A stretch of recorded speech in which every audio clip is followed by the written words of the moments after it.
అంశం సార్.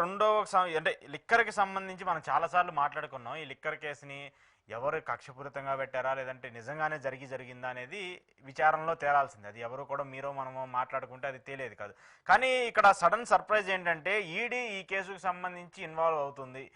ఏదైతే ఇప్పుడు ప్రస్తుతం దీనికి సంబంధించి సిట్, ఆంధ్రప్రదేశ్ రాష్ట్రానికి సంబంధించిన సిట్ దీనికి సంబంధించిన విచారణ చేస్తుంది. ఇక్కడ ఉన్నటువంటి కొంతమంది వ్యక్తులు, విజయసాయిరెడ్డి లాంటి కావచ్చు, సజ్జర్ శ్రీధర్ రెడ్డి గారు కావచ్చు, లేదంటే కసిరెడ్డి కావచ్చు, ఇలా ప్రధానంగా ఆరోపణలు ఎదుర్కొన్నటువంటి కొంతమందిని విచారిస్తూ వస్తున్నారు. కొంతమందిని అరెస్టులు చేస్తూ వచ్చారు. కొంతమంది ఇంకా రిమాండ్లో కూడా ఉన్నటువంటి పరిస్థితి మనం చూస్తూ వచ్చాము. కానీ ఇప్పుడు సడన్గా ఈడీ ఎంట్రీ ఇవ్వటం ఏంటి? ఈడీ ఎంట్రీ ఇస్తుందంటే ఖచ్చితంగా కేంద్ర ప్రభుత్వానికి సంబంధించో, లేదంటే కేంద్ర వాళ్ళ ఇన్వాల్వ్మెంట్ లేకుండా ఈడీ ఎలాంటి కేసుని టేకప్ చేయదు. గతంలో కూడా మనం చూసాం దానికి సంబంధించిన ప్రాతిపదికలు ఎలా ఉంటాయి ఏంటి అనేది కూడా. సో ఇప్పుడు ఈ లిక్కర్ కేసుకి సంబంధించి ఈడీ మేము వస్తున్నాము, దానికి సంబంధించిన డేటాస్, దానికి సంబంధించిన డాక్యుమెంట్స్ అన్నింటినీ కూడా మాకు పంపించండి, మేము ఒకసారి వాటిని వెరిఫై చేయాలని చెప్పేసి చెప్పడం ఏంటి?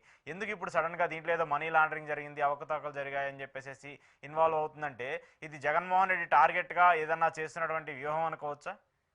అంటే 2-3 అంశాలు ఉంటాయి. మొట్టమొదటి అంశం, ఎన్ఫోర్స్మెంట్ డైరెక్టర్ అయినా, సిబిఐ అయినా, ఎనీ ఇన్వెస్టిగేషన్ అథారిటీ అయినా సాధారణ పౌరులు కూడా కంప్లైంట్ ఇవ్వచ్చు. ఆ కంప్లైంట్ పైన స్పందించాల్సిన బాధ్యత వాళ్ళది. ఉదాహరణ మీకు జగన్మోహన్ రెడ్డి గారి సిబిఐ కేసులు ప్రామాణికం ఏంటి? ఒక మాజీ ఎమ్మెల్యే శంకర్రావు గారు రాసిన లెటర్. ఒక ఎమ్మెల్యే శంకర్రావు గారు రాసిన లెటర్ని ఆధారంగా చేసుకుని సిబిఐ ఇన్వాల్వ్ అయిపోయింది. అంటే ఒక వ్యవస్థ ఇన్వాల్వ్ కావడానికి ప్రత్యేక కారణం అవసరం లేదు. ఏదైనా కంప్లైంట్ వస్తే కొత్తగా పనిచేస్తున్నాయా మన వ్యవస్థలు, రూల్ ప్రకారం పనిచేస్తున్నాయా, కాబట్టి ఎవరో లెటర్ రాస్తే కాదు, ఏదో ఈ మోటివేషన్ ఉంటుందనే వ్యవస్థ కూడా ఉంటుంది.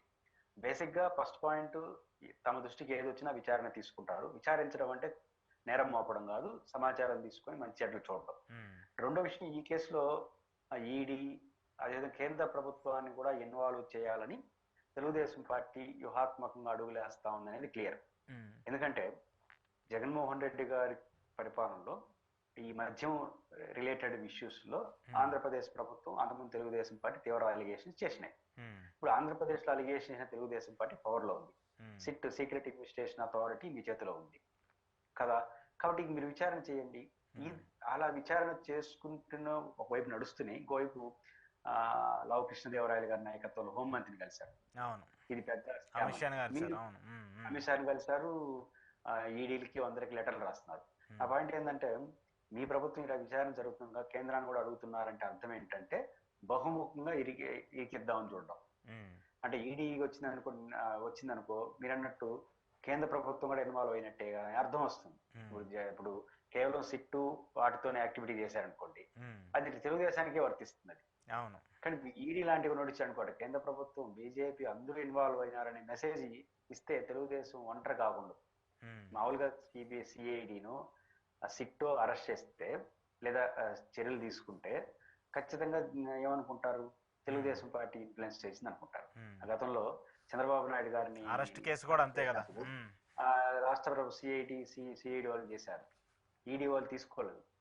కానీ జగన్మోహన్ రెడ్డి గారికి నెపం మోపబడి, ఇప్పుడు చంద్రబాబు గారు తెలుగుగా ఏం చేస్తారు, తను ఈ ఇన్వెస్టిగేషన్ అథారిటీతో పాటు కేంద్ర ఏజెన్సీని కూడా ఇన్వాల్వ్ అయింది అనుకోండి, వాళ్ళ ప్రయత్నాలకు బలం చేకూరుస్తుంది. రాజకీయంగా కొంచెం సేఫ్. ఏం సేపు, బీజేపీ కూడా అప్పుడు బీజేపీ నాయకులు కూడా ఏం చేయాలి, తప్పే ఉందని మాట్లాడాలి. కాబట్టి రాజకీయంగా చూసుకున్నా, మరింత కేసుని క్రిటికల్ గా చూడాలనుకున్నా కేంద్ర ఏజెన్సీలు వస్తే బాగుంటుందనే ఉద్దేశం బహుశా వాళ్ళకు ఉన్నట్టుంది. అందుకని లావు కృష్ణదేవరాయలు గారు హోంమంత్రిని కలిసి డీటెయిల్ గా ఇచ్చారు. ఆ డీటెయిల్స్ ఇవ్వాల్సిన సిట్కి ఈ చేతులు ఆల్రెడీ ఉంది. కానీ అందుకు భిన్నంగా ఇచ్చారంటే కేంద్ర ప్రభుత్వాన్ని ఇన్వాల్వ్ చేయగా కేసుని టైట్ చేయడం, రెండు కేసుల్లో తనతో పాటు బీజేపీ కూడా లాగడం. అప్పుడు లాగితే ఏమవుతుందంటే బలం చేకూర్చకపోయినా మనం ఒకరినే కాదు ప్రజలు తిట్టి అందరూ కలిసి చేసి వెళ్ళాలనుకుంటారు. ఆ రకమైన ప్రయత్నం బహుశా వాళ్ళకు ఇచ్చే ఉండవచ్చు. ఏదైనా చూడాలి. కాకపోతే సిబిఐ వచ్చిన ఇప్పుడు ఈడీ కన్నా సిబిఐ చాలా పవర్ఫుల్ కదా.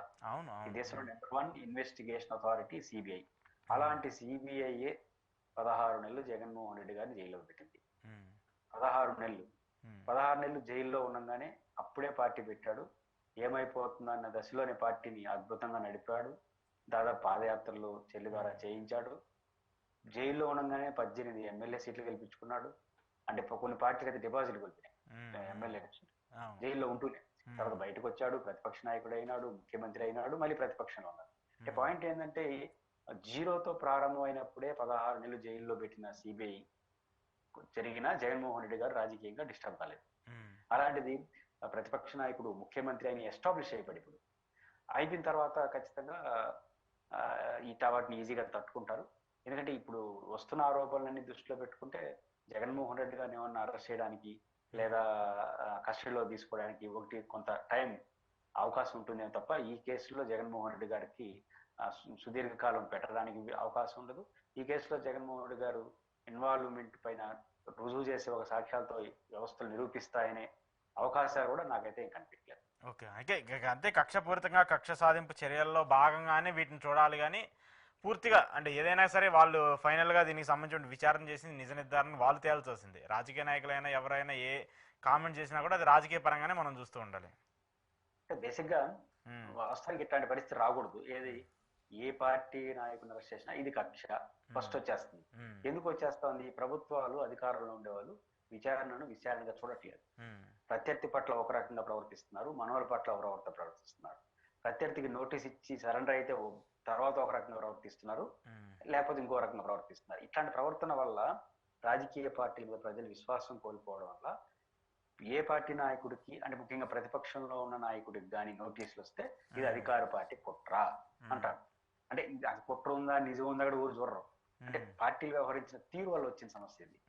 రెండోది ఏ కేసు కూడా నిరూపితం అయితే కదా. జగన్ గారి సిబిఐ కేసులు హెచ్ఆర్జీ పిటిషన్ దశలో ఉన్నాయి. ఇంకా విచారణ జరపాలి, సిబిఐ కోర్టు తీర్పు ఇవ్వాలి, హైకోర్టు ఇవ్వాలి, సుప్రీంకోర్టు పుణ్యకాలం గడిచిపోతుంది.